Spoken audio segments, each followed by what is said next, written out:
Nikki Saelee-Mccain was last seen in 2024. After visiting her brother-in-law in the hospital, she vanished without a trace, and her sisters began a campaign to find out what happened to her. Nikki was 41 years old at the time of her disappearance. Her sisters described her as very outgoing and funny, the kind of person they would turn to when in need. She had been married to her husband for 16 years, and they had 4 children together. However, the relationship wasn't a good one. There had allegedly been many fights, including one in December 2023 that left Nikki in the hospital. Nikki had reportedly told one of her sisters that she was planning to get a divorce, but she was always worried about being the one to break up the family. Even with the problems in her relationship, Nikki apparently remained involved with her in-laws. In May 2024, her brother-in-law was admitted to the hospital after an emergency. Many family members went to visit him. During this time, there was a lot of vehicle sharing and swapping as different people traveled in different cars. On May 17th, Nikki sent a text message in a group chat with her sisters, letting them know that she was visiting her brother-in-law in the hospital. The last text they received from her was at 12:38 a.m. the following morning. She mentioned that she planned to drive her mother-in-law's truck back to her home in the Redding Rancheria area. From there, one of her husband's friends was supposed to give her a lift back to her own home. A little while later, one of Nikki's sisters sent another message to the group chat, but Nikki didn't respond. According to her sisters, this wasn't too unusual. They would often go a few days without hearing from her. It was only a few days later, when Nikki's husband contacted her sisters saying he thought she was missing, that they realized something was wrong. Nikki had left her husband for brief periods of time in the past, usually going to stay with one of her sisters. But this time, nobody had seen or heard from her. Her sisters immediately contacted the police to report her missing. It's unclear where Nikki was last seen. Her own vehicle, a 2002 pearl-colored Chevy Avalanche, was found on May 25th, abandoned in a remote location in Tehama County, about an hour's drive from the Redding Rancheria area. What this means remains a mystery. According to her last text messages, Nikki wasn't with her vehicle at the time of her disappearance. The fact that she was getting a ride back to her home suggests that her car wasn't at her mother-in-law's house either. Police have revealed very little information, as this is an active and ongoing investigation. Nikki is described as being 5 feet tall, weighing 110 pounds, with brown hair and brown eyes. Redding Rancheria, Shasta County Secret Witness, and Kingsman Philanthropic Corp. Are each offering a $10,000 reward for information leading to Nikki's location. Anyone with information can contact the Shasta County Major Crimes Unit at 530-245-6135. In August 2022, 38-year-old Chelsea Woods was living in Clinton, Arkansas with her 12-year-old son. She had been diagnosed with bipolar disorder, and on August 26th she made a phone call to her mother, Cher Lawrence, that would later seem chilling in hindsight. During the call, Chelsea told her mother, "If anything happens to me, I love you." She didn't provide any further explanation before abruptly hanging up, leaving her mother deeply unsettled by her ominous words. Just 2 days later, on the morning of August 28th at around 7:03 a.m., Chelsea dialed 911, reporting that she was afraid of someone who was inside her home. The official police report later stated that the call was related to a domestic disturbance. Witnesses would go on to describe Chelsea as appearing deeply distressed and confused. Suddenly, without warning, she ran out of her home and into the surrounding woods. When officers arrived at the scene, they were informed that Chelsea had fled into the forest. They were able to locate her and attempted to speak with her, but she insisted that she would only talk to a specific officer who was not present at the time. The officers also noticed that she was carrying a large, sharpened blade. When they informed her that the officer she requested was unavailable, she took off once again, running deeper into the wooded area. For the next hour, law enforcement attempted to calm her down and reassure her that she was safe, urging her to return home. However, Chelsea refused to believe them, and she managed to evade them entirely. That moment would be the last confirmed sighting of her. 3 days passed with no contact from Chelsea. Her aunt, growing increasingly worried, called the police and requested a welfare check at her home. Officers arrived and were met with an alarming sight. The front door was standing wide open, yet the house was empty except for her pet cat. This discovery deepened concerns about her well-being. A more extensive search was launched, leading authorities to find some of Chelsea's belongings, including her driver's license, purse, and a few other personal items discarded in an area not far from her home. Investigators combed through the surrounding woods, searching for any trace of her, but nothing further was ever found. The case remains shrouded in mystery. A $5,000 reward has been offered for any information that could help solve Chelsea's disappearance. Yet no solid leads have emerged. To this day, no one has come forward with any credible tips, leaving her loved ones desperate for answers. Chelsea Woods is described as a 5 feet 9 inches tall woman weighing approximately 180 pounds, with brown hair and brown eyes. She typically wears eyeglasses, though it is unknown whether she was wearing them at the time she went missing. Unfortunately, there were no confirmed reports of what she was last seen wearing. Nearly 2 years have passed, and investigators remain baffled. Chelsea seemed to vanish without a trace, leaving behind a string of unsettling events. The most haunting detail is that she reported being afraid of someone inside her home, yet no suspect or person of interest was ever identified. What she wanted to tell the specific officer she requested remains a mystery. Her family continues to hold out hope that one day she will be found, and that they will finally get the answers they so desperately seek. If you have any information regarding Chelsea Woods' case, please contact the Van Buren County Sheriff's Office at 501-745-2112.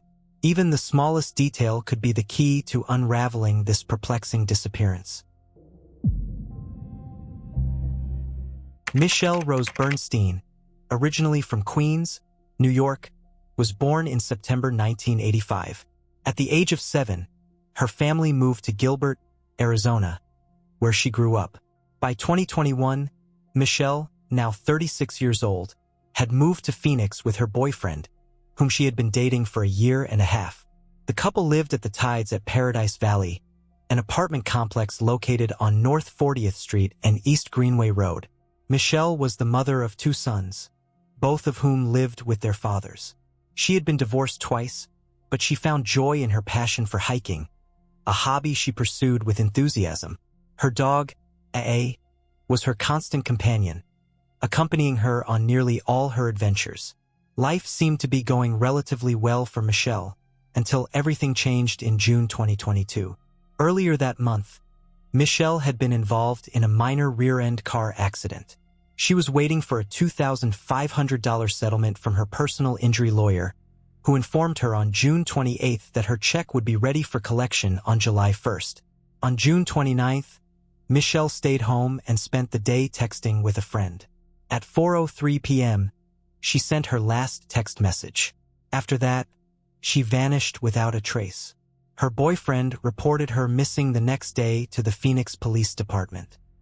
He explained that Michelle had been feeling unwell on June 29th, and when he returned home from work, he assumed she was resting in the upstairs bedroom. Not wanting to disturb her, he decided to sleep on the living room couch. The following morning, when he still hadn't seen Michelle, he went to check on her. To his surprise, the bedroom was empty. He searched the apartment, but there was no sign of her. Oddly, all of her belongings, including her phone, keys, credit card, cash, and driver's license, were still at home. Her car was parked in the apartment complex lot, and AA, her beloved dog, had been left behind, something entirely out of character for Michelle. After investigating, authorities determined that Michelle likely left the apartment on foot. She was believed to have taken only a few items with her: a pair of gray hiking sandals, a blue backpack, and a unique bedazzled hat decorated with bumblebees. Despite extensive search efforts, no evidence or leads regarding Michelle's whereabouts have surfaced. There has been no indication of foul play, and the circumstances surrounding her disappearance remain a mystery.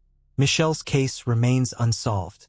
If you have any information about her disappearance, please contact the Phoenix Police Department at 602-534-2121.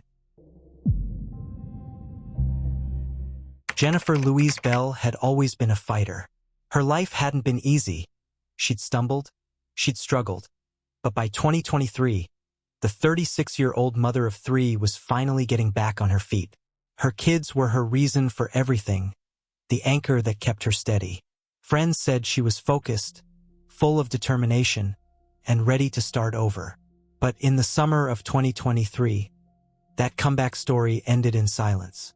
Because Jennifer Bell didn't just go missing. She vanished into thin air. It was sometime in July when Jennifer was seen waiting at a Shell gas station on Dickerson Pike in Nashville. She'd called her mother to meet her there. She needed money for gas. The SUV she was driving wasn't hers. It belonged to her on-again, off-again boyfriend, Jacob McCord. Her mother arrived, handed over the money, and watched Jennifer drive away. No one realized that would be the last confirmed sighting of her alive. At first, the family wasn't alarmed. Jennifer had gone off the radar before, living a complicated life that sometimes meant disappearing for a few days. But then came a phone call, one that changed everything.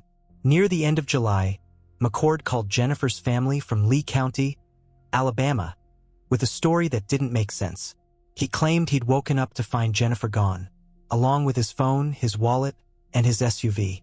He said she'd stolen everything and vanished into the night. Only days later, the vehicle was found abandoned in a rural area off Lee Road 179, and the sight of it sent chills through everyone who saw it. The passenger window was smashed out. The driver's side mirror was missing. There was no sign of Jennifer. At first, police involvement was minimal. Because of Jennifer's lifestyle and past disappearances, the case didn't raise alarms. But by February 2, 2024, her family had seen enough red flags. That's when she was officially reported missing to the Nashville Police Department 7 months after she'd last been seen. And when investigators finally dug into her disappearance, what they found was troubling. Jennifer's cousin, Carla Sullivan, came forward with new information. She said that in July 2023, around the time Jennifer disappeared, the two of them had driven together to meet McCord. Jennifer had been staying with Carla after a fight with him days earlier. But on that day, she said they'd made up. Jennifer got into his black SUV, waved goodbye, and drove off with him. That was the last time Carla saw her cousin. Days later, that same SUV, the one McCord claimed Jennifer had stolen, turned up abandoned in Alabama. Then came a disturbing witness statement. Someone reported seeing McCord camping alone near Mill Creek, washing clothes in the water. He told others he'd been in Lee County with Jennifer. But now, she and the vehicle were both gone. McCord quickly became a person of interest in Jennifer's disappearance. But when investigators questioned him, he offered little help. His story shifted, his cooperation evaporated, and suspicion only grew stronger. By April 2024, McCord was arrested on unrelated charges, caught in a stolen truck after running from Nashville police. Even behind bars, he's refused to say anything meaningful about what happened to Jennifer. Now, in 2025, more than a year after she vanished, Jennifer Louise Bell remains missing. Her family has never stopped searching, never stopped asking what really happened in that window of time between that gas station meeting and the discovery of the SUV. Did something go wrong between her and McCord that night? Did she leave on her own? Or was she silenced before she had the chance? There are more questions than answers. But one thing is certain, someone knows the truth. If you have any information about the disappearance of Jennifer Bell, contact Nashville Crime Stoppers at 615-742-7463. On September 24, 1992, in California, a boy named Crishtian Michael Hughes entered the world, someone who would one day become the center of one of the most haunting disappearances in modern San Francisco history. By the age of 20, Crishtian was living in San Diego. He worked at a local Taco Bell, kept a tight circle of friends, and was still coping with the devastating loss of his father. Life hadn't been easy, but he was trying, slowly piecing things back together one day at a time. No one could have known that the next chapter of his life would end in a mystery so dark, so inexplicable, that it still chills investigators and families to this day. It was a cold Monday when Crishtian's mother, Kim, dropped her son off at the San Diego International Airport. He was headed to San Francisco, a simple trip to visit friends, relax, and hit the reset button. When he landed, he called his mom. His voice was calm, familiar. Nothing seemed wrong. He asked her to pick him up when he returned, 2:30 p.m., February 7th. It was a routine call.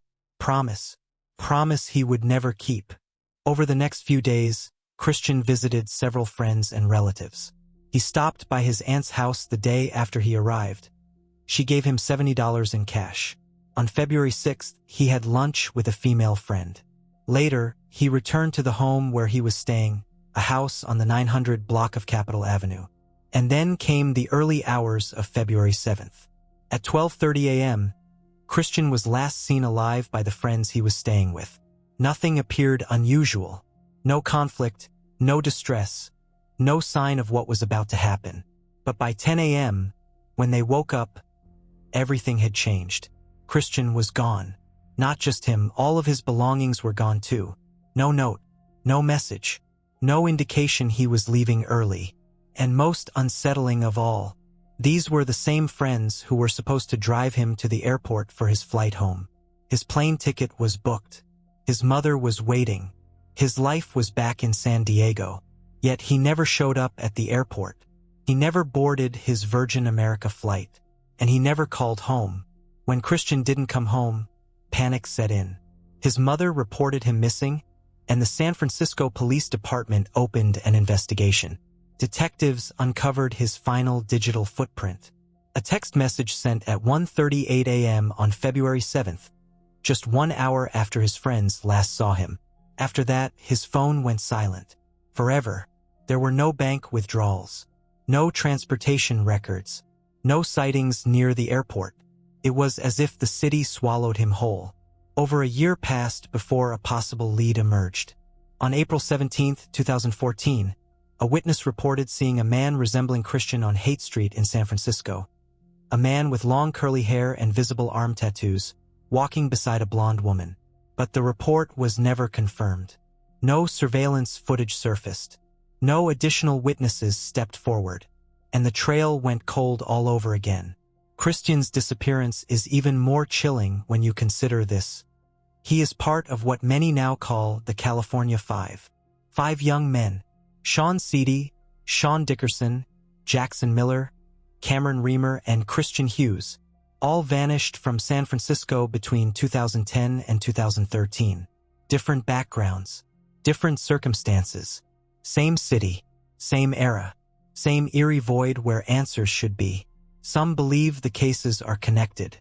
Others insist it's coincidence. But families of the missing feel something far darker may lurk beneath the surface. To this day, Crishtian Michael Hughes remains missing. No confirmed sightings, no body, no evidence of foul play, no explanation, just a mother waiting for the phone to ring, a family unable to grieve, and a case that refuses to fade no matter how much time passes.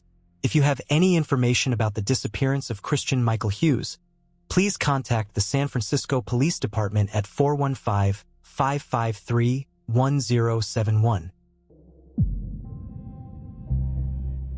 Allahnia Lenoir was born in Chicago, Illinois, to Janet Jackson and Abraham Lenoir. In 2008, the family relocated to Atlanta, Georgia, first settling in the Sugar Hill area before later moving to Douglasville, the place where the 24-year-old would one day mysteriously vanish. She was known for her love of the outdoors and her growing passion for cooking. Her family describes her as a happy, talented young woman, fluent in Spanish, kind-hearted, and a natural caregiver. According to her mother, Janet, Allahnia was extremely close to her family and would never simply disappear without a word. It all began on the 30th of July, 2022. That morning, mother and daughter spoke on the phone, chatting about life and sharing TikTok videos as they often did. It was a normal, cheerful conversation. Nothing seemed out of the ordinary. Later that evening, around 8 p.m., surveillance footage captured Allahnia entering the 1660 Peachtree Midtown Apartments in Atlanta. She was accompanied by a female friend. The two were heading inside to hang out, meeting up with 2 men who lived in the complex.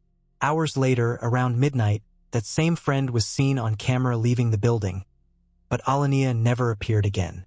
She was not seen exiting the apartment, and no more footage of her exists beyond that point. The next morning, Janet received a phone call asking if her daughter had come home. At first, she wasn't worried. Maybe Allahnia had stayed over somewhere or was spending time with a friend or her boyfriend, but that small sense of calm quickly faded. Texts started coming in from friends, asking where she was. They said she had missed plans and hadn't been answering her phone. Something completely out of character for her. Janet tried calling and messaging, but every attempt failed. The messages wouldn't deliver, and when she checked the location, it still showed Peachtree Midtown Apartments. On August 1, 2022, Allahnia was officially reported missing to the Atlanta Police Department. Her father, Abraham, immediately took action, hiring private investigator TJ Ward to assist the search. With detectives, forensic experts, and search dogs, they scoured the area in and around the apartment complex.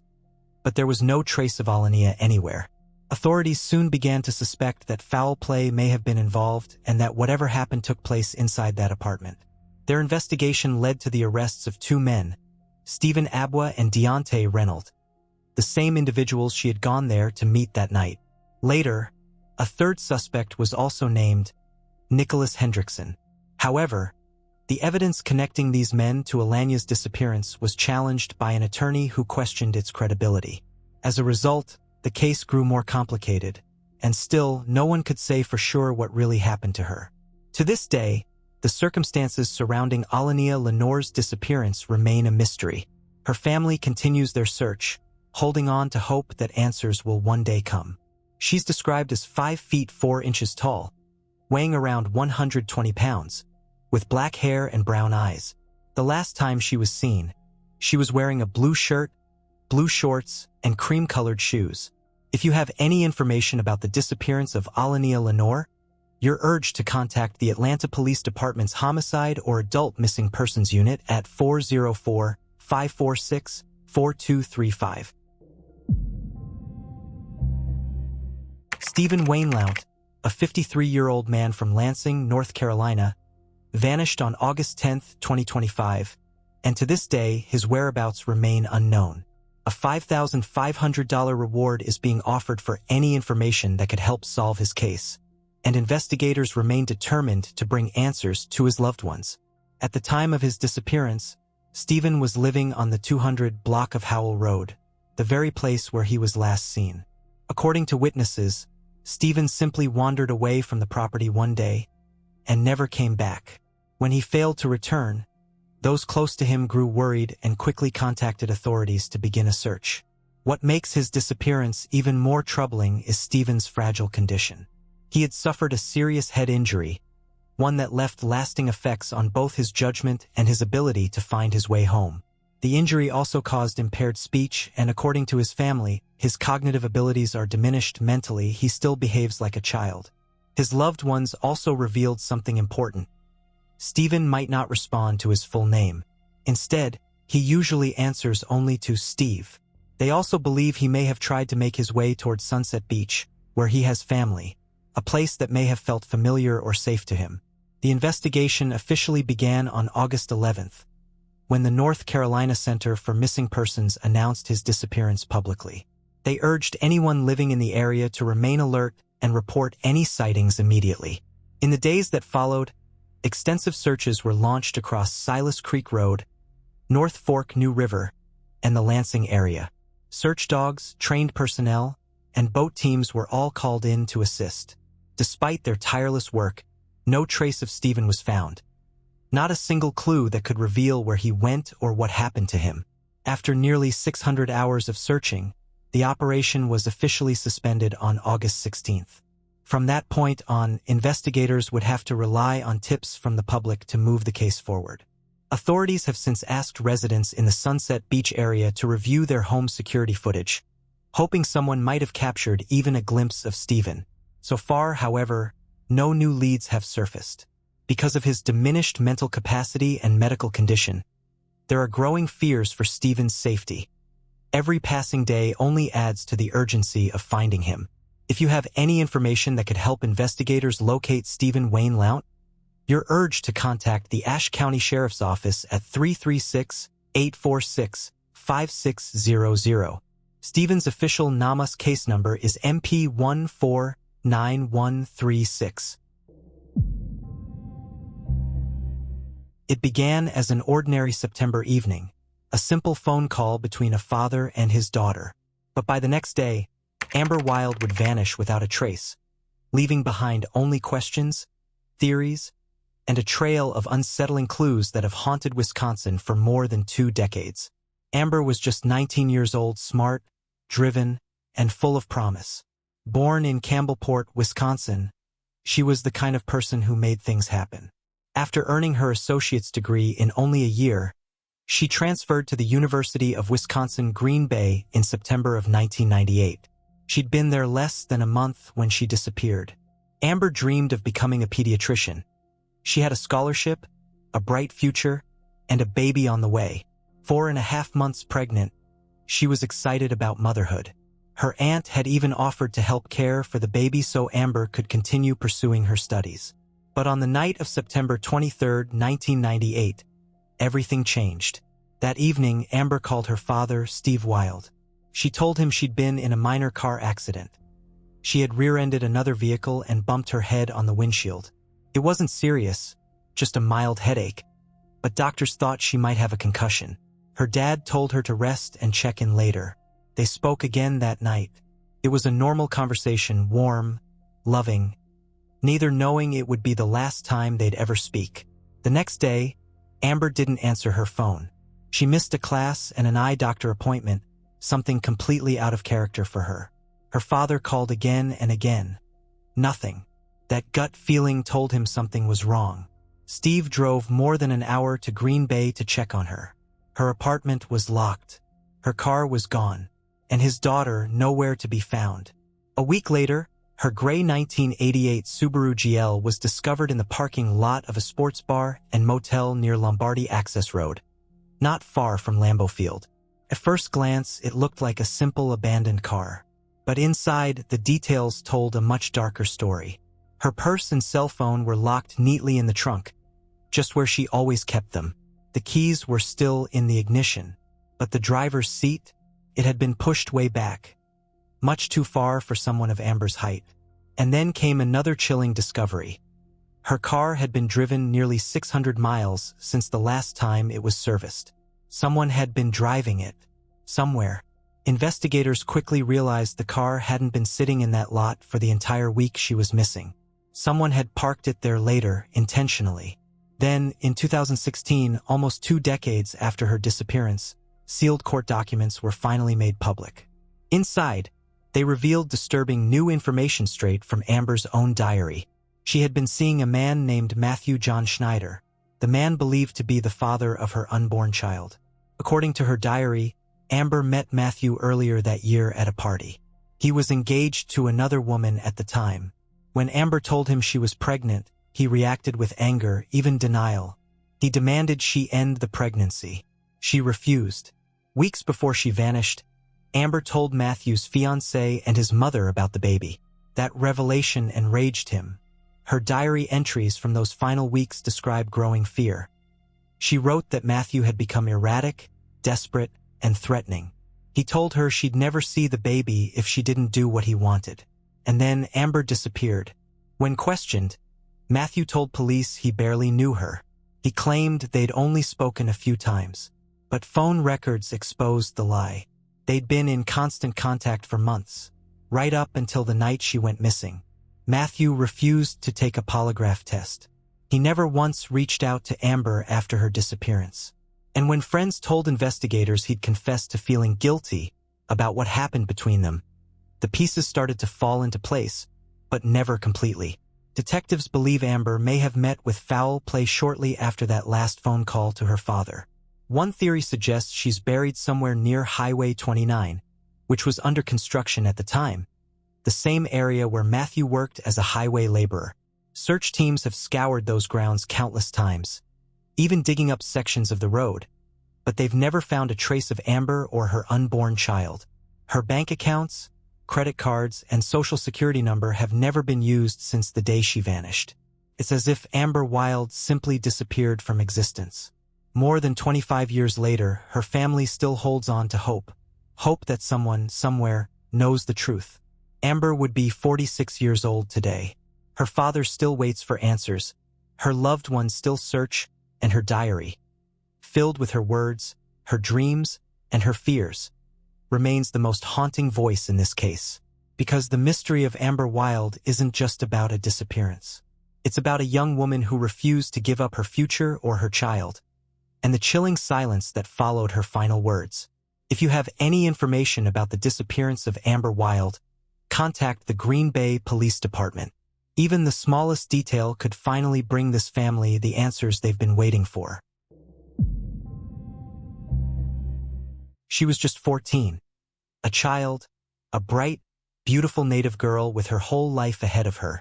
But in early 2025, Emily Pike vanished from the streets of Mesa, Arizona, and was found weeks later in a state no human being should ever be found. Emily Pike was a member of the San Carlos Apache tribe. She had dreams of going to college.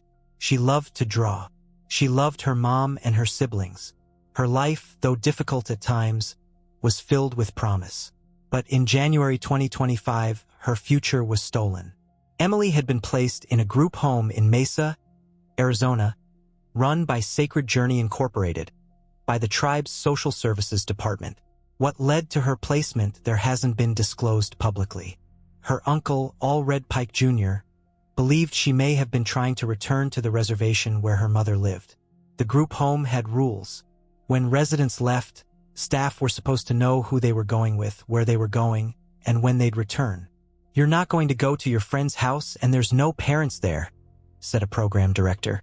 "We need to meet these people, realize they're real individuals, not someone you're making up." But Emily didn't go through the front door.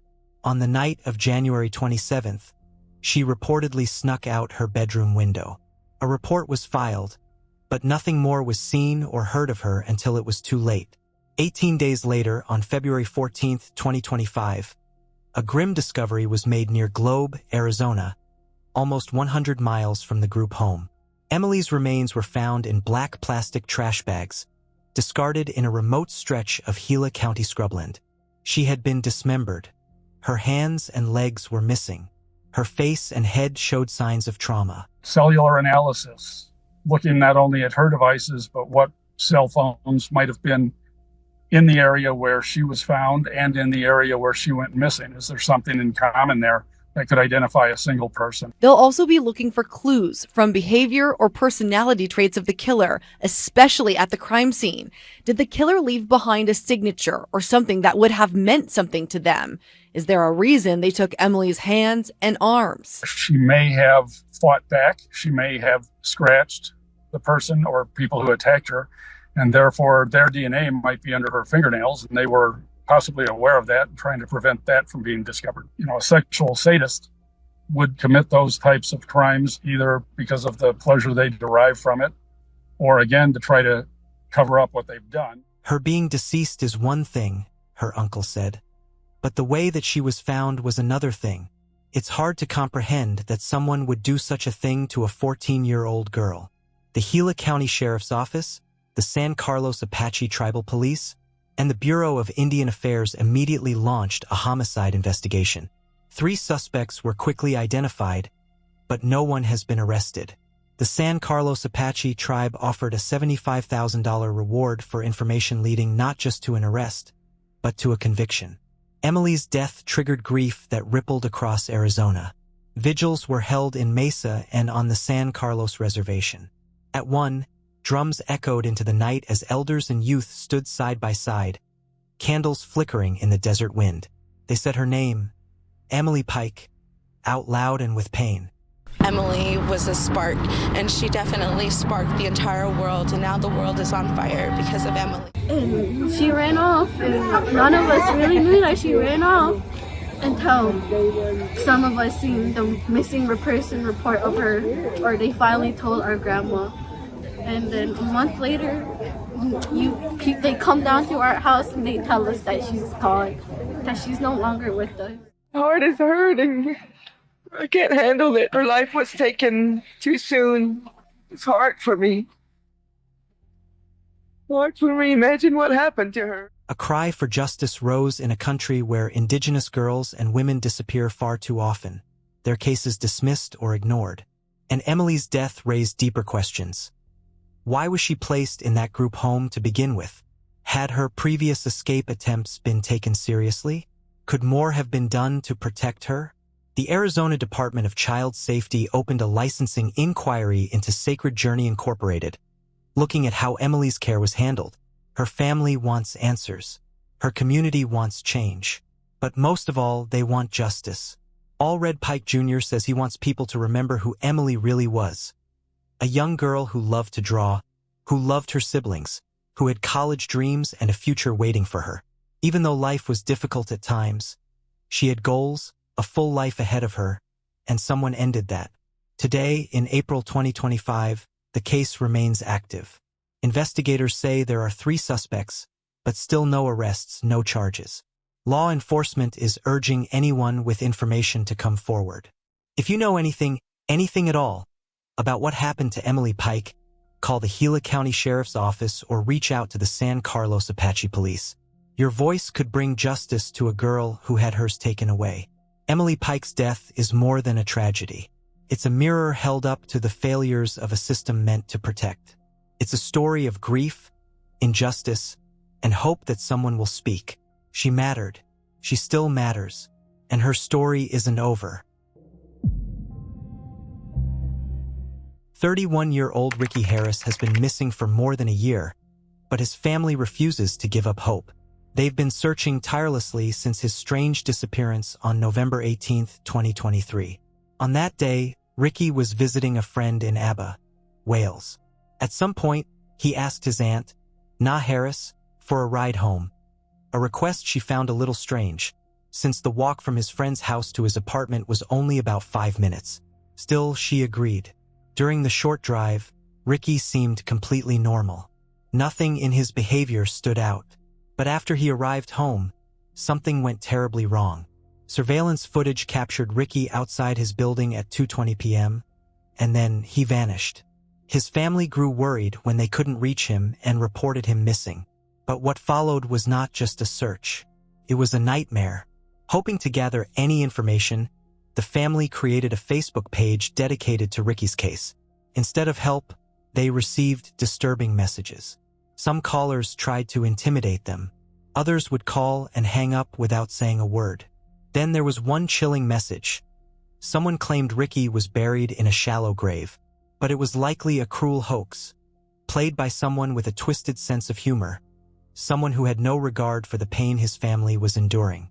The numbers were always withheld. The Facebook account was fake. None of it could be traced. And through it all, Na Harris wrestles with a painful truth. She was the last person to see Ricky before he disappeared. She's watched the CCTV footage over and over, and now something stands out. When Ricky walked away from her car, he seemed nervous. He was looking around the parking lot, like he was searching for someone, she recalls. But if something was wrong, why didn't he say anything? His family fears foul play, but so far, there is no proof. Search after search, nothing, no evidence. No answers, but they won't stop looking. If you have any information about Ricky Harris, please contact Crime Stoppers at 0800-555-111. Someone you love, someone you just spoke to, has vanished without a trace. One moment everything is fine, and the next silence. This is the heartbreaking story of JOLISSA Fuentes, a 22-year-old woman from Selma, California. Her disappearance in 2022 didn't just leave her family desperate for answers. It raised countless questions and sparked a long, painful search filled with frustration, hope, and tragedy. JOLISSA was the kind of person everyone admired. A devoted daughter, a reliable friend, and a hardworking young woman who stayed close to home and close to her family. She lived with her parents, helped around the house, and never caused trouble. She was, in every sense, someone who had her life ahead of her. On the night of August 6, 2022, JOLISSA had been at a family gathering. Everything seemed normal. She went home, stayed for a bit, but at around 3 a.m., she decided to leave. No one knows exactly why.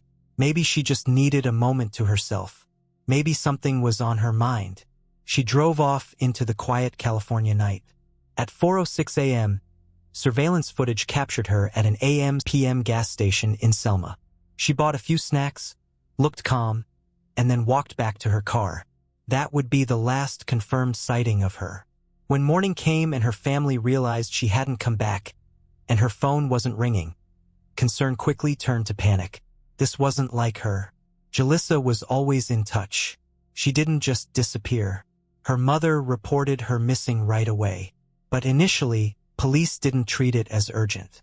There was a painful delay in mobilizing a search. The family, knowing something wasn't right, took matters into their own hands. They posted flyers, called news stations, and spread her photo all over social media. They begged for the public's help. They organized search parties, retraced her possible routes, and pushed harder and louder for attention. And slowly, the case began gaining traction. Investigators started digging deeper. They reviewed camera footage. They accessed her phone data. And then came a possible lead. A phone ping near Pine Flat Lake, a mountainous, remote area northeast of Selma. It wasn't a place JOLISSA normally visited. The roads were steep, isolated, and dangerous. But if her phone had been there, maybe she had too. Search teams were sent to the area, but it was massive, covered in thick brush, rocky slopes, and hidden paths. They searched for days and found nothing. Weeks passed, then months. The trail felt like it was going cold. But JOLISSA's family never gave up. They returned to the Pine Flat Lake area over and over, praying they'd see something others missed. They didn't stop. And then, on October 10th, 2022, 65 days after she vanished, a volunteer saw something strange down a deep ravine near the lake. It was a vehicle, JOLISSA's car, wrecked and hidden far below the road, invisible unless you were looking from the right angle at just the right moment. Inside the vehicle were human remains. Days later, authorities confirmed what her family had feared, but never stopped trying to understand. It was JOLISSA. The official conclusion was that there were no signs of foul play, that it appeared to be a tragic accident, that JOLISSA may have lost control of her car on one of the winding roads and plunged off the side, where she remained undetected for weeks. But not everyone is satisfied with that explanation. People still ask, why did she go there? Was she meeting someone? Was she upset? Was it truly an accident? Or is there more to the story? Even today, the answers feel incomplete. What we do know is that JOLISSA Fuentes was loved, that her family moved mountains to find her, that a community came together in search of truth, and that her disappearance, and the devastating end, reminded everyone just how fragile life can be. Her case wasn't just another headline. It was a call to listen closely, to act quickly, and to never stop searching for the people who go missing. Her mother once said, "I'll never stop looking for her, dead or alive." And she meant it. And because of that fierce love and determination, JOLISSA was brought home. The grief hasn't ended, but the silence finally has. So now I want to hear from you. What do you think happened to JOLISSA Fuentes? Was it truly just an accident? Or is there a part of the story that's still hidden? Let me know your thoughts in the comments. And if the story moved you, please share it, because awareness makes a difference. And sometimes, that awareness is the only thing standing between a family and the answers they deserve.